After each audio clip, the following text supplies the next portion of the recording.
In this video, we're going to do a super easy scooter mod and add a little flair and style to your ride.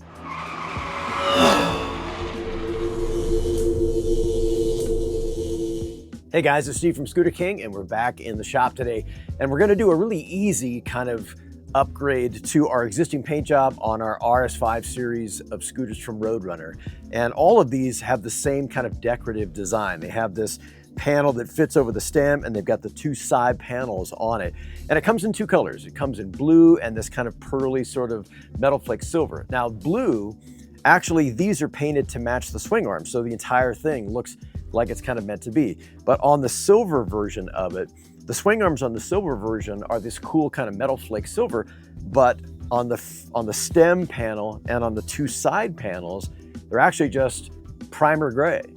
So we're gonna add a little bit of flair to that area of the scooter, and we're gonna see if we can kind of match that swing arm kind of pearly metal flake shine a little bit better for the stem piece and the two sides. And this is super easy to do, and I'll show you how these pieces come on and off. They're real quick, and painting them goes really, really fast. Let's check it out. The stem is super straightforward to take apart. Just find the appropriate Allen key or T-handle or hex screw size.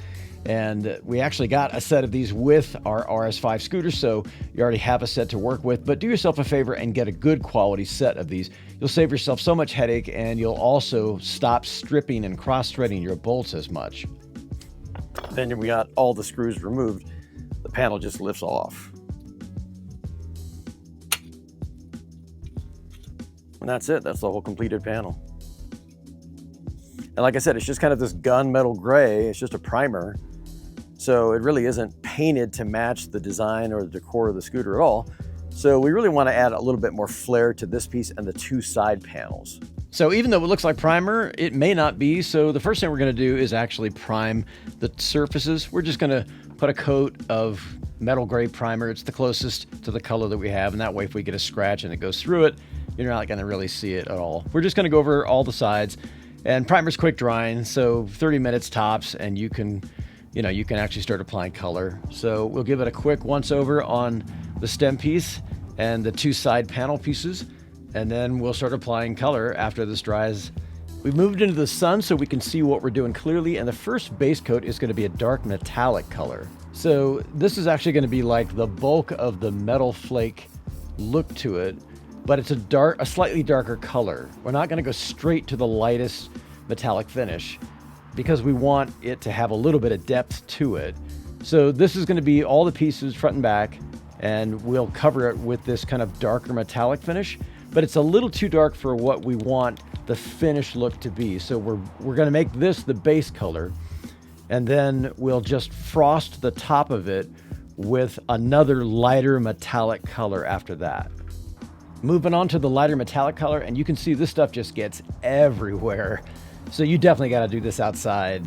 And if you can, try to pick a day that's not super windy, but this is, like I said, this just covers everything. But that's exactly what we want, and we just want to frost the top of it to get a little bit lighter metallic shine than the base coat. And we'll do the same thing to the stem panel as well as the two side panels. And we'll let this dry for a couple of hours here in the direct sun. All right, we're back a couple of hours later, and the final thing we're gonna do is finish it with a clear coat. So this could be a high gloss or a satin. We're gonna use a satin just because it's a little more realistic, in terms of maintenance and cleaning and that kind of stuff. And it's a bit more forgiving if you don't have the perfect paint environment. So if you got a lot of bugs or things like that, satin's a little bit more forgiving. If you do have a lot of stuff like that, you might want to tint this up with some plastic just to make sure that the finished coat is nice and clean.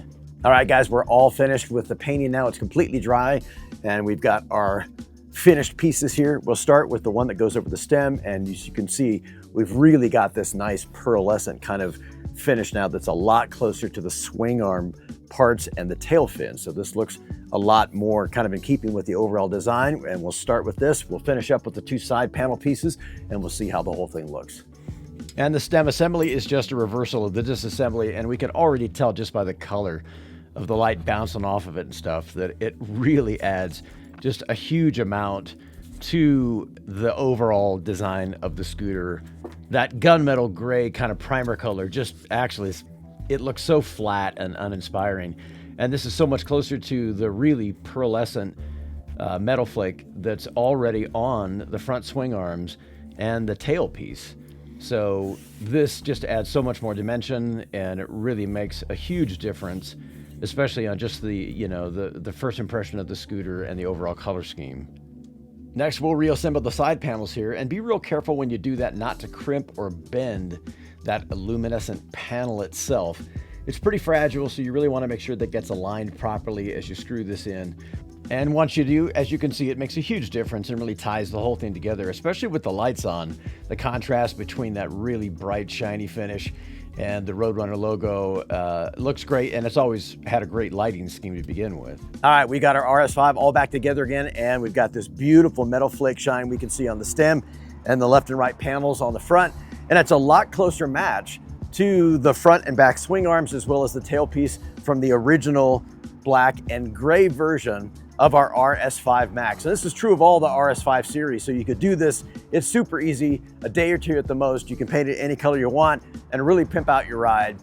Hey, thanks for hanging out with me, you guys. I appreciate it. If this was helpful in any way, please hit the subscription and notification bells.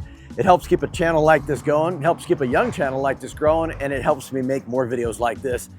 Get out, rip it up, have a great time. We'll catch you guys in the next video.